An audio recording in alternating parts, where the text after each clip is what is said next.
प्रभूचा गौरव असो आत्ता आणि सदा सर्वदा. आत्ता आणि सदा सर्वदा प्रभूचा गौरव असो. परमेश्वर आपल्याबरोबर असल्यानंतर आणि तो आपल्याबरोबर आहे अशी श्रद्धा असल्यानंतर काय होऊ शकतं, त्याचं दर्शन आजच्या पहिल्या वाचनामध्ये आपल्याला घडत आहे. घटना आहे युद्धाची.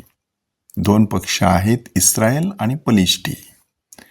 इस्रायल लोक तसं पाहता तोपर्यंत सातत्याने विजय मिळवत राहिले आणि त्यामुळे एक प्रकारचा दरारा सगळ्या आसमंतामध्ये पसरलेला. आजूबाजूची सगळी राष्ट्रे त्यांना घाबरून होती.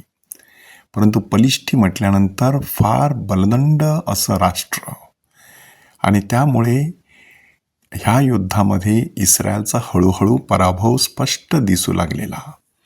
त्या पार्श्वभूमीवरती कोणीतरी सांगितलं की अरे, आपल्याकडे कराराचा कोश आहे, तिथे परमेश्वर वस्ती करतो, आपण नक्कीच यशस्वी होणार आहोत. हा कराराचा कोश घेऊन आता युद्धाला जाऊया. हफनी आणि फिनहास हे एलीचे दोन पुत्र आणि ते पुत्र हा कराराचा कोश घेऊन येतात.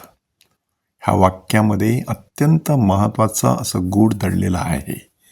कराराच्या कोशामध्ये परमेश्वराची उपस्थिती संपूर्ण इस्रायली लोकांनी मान्य केलेली. परंतु हफनी आणि फिनहास हे एलीचे जे दोन पुत्र होते ते परमेश्वराच्या मार्गाने चालत नव्हते, ते चुकीच्या मार्गाने जात होते.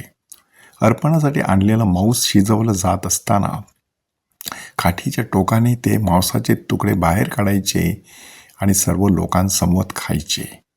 ह्याचा अर्थ काय की अर्पणाच्या वाट्यामध्ये देखील ते हस्तक्षेप करायचे. म्हणजे नैतिकदृष्ट्या, धार्मिकदृष्ट्या, श्रद्धेच्या दृष्टिकोनातून योग्य असं जीवन ते जगत नव्हते. अशा पार्श्वभूमीवरती बाहेरून दिसताना ते कराराचा कोश वाहत होते, परंतु आतून पाहताना त्यांच्या अंतःकरणामध्ये मात्र परमेश्वर नव्हता. आणि म्हणूनच जरी तो कराराचा कोश आणण्यात आला आणि सर्व लोकांनी मोठ्याने त्या कराराच्या कोशाचा जयघोष केला आणि त्यामुळे जरी पलिष्ठी घाबरून गेले तरीसुद्धा पलिष्ठामधील कोणीतरी सांगितलं, घाबरू नका, मर्द व्हा, हिंमत धरा, हेच ते देव. त्या देवाच्या शक्तीमुळे कितीतरी लोकांनी इस्रायलसमोर शरणागती पत्करलेली आहे. अप्रत्यक्षरित्या पलिष्ठांनी प्रभू परमेश्वरावरील श्रद्धा त्या ठिकाणी प्रकट केली. आणि जरी इस्रायली लोकांकडे कराराचा कोश असला तरी त्यांनी मात्र परमेश्वराची आज्ञा न पाळल्यामुळे ह्या संपूर्ण युद्धात इस्रायली लोकांचा पराभव झाला. आणि शेवटी आपल्याला सांगण्यात आलेलं आहे की हफनी आणि फिनहास हे दोन्ही एलीचे पुत्र कामी आले, ते दोघे मरण पावले. हा संपूर्ण प्रसंग आपल्या जीवनातील एक महत्त्वाचं सत्य उलगडतो की माणसाने केवळ बाह्यदृष्ट्या धार्मिक असून चालत नाही, आंतरिकदृष्ट्या आध्यात्मिक असणं गरजेचं आहे. केवळ परमेश्वरावरची श्रद्धा ओठांनी प्रकट करणं पुरेसं नाही, ती श्रद्धा आपल्या कृतीतून दिसली पाहिजे. म्हणजे आपल्या कृतीमधून खरोखरच आपला परमेश्वरावरती विश्वास आहे हे स्पष्टपणे दिसलं पाहिजे.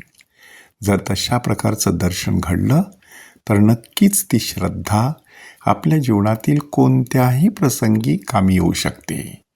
परमेश्वर आपल्याबरोबर आहे ही श्रद्धा जरी असली तरी एखादा कुष्ठरोगी येशूकडे येतो, गुडघे टेकतो, त्याला विनंती करतो आणि ताबडतोब त्याचं कुष्ठ निघून जातं. इतकंच नाही तर नंतर तो ही शुभवार्ता सर्वत्र पसरवितो. प्रभू येशू ख्रिस्त मात्र अरण्यामध्ये जाऊन एकांती प्रार्थना करत राहतो. सर्व लोक त्याच्याकडे येतात. खरी श्रद्धा जोपासण्यासाठी अंतःकरणाचा शिंपला उघडूया, परमेश्वराची कृपा स्वीकारूया. प्रभूचा गौरव असो आत्ता आणि सदा सर्वदा. आत्ता आणि सदा सर्वदा प्रभूचा गौरव असो.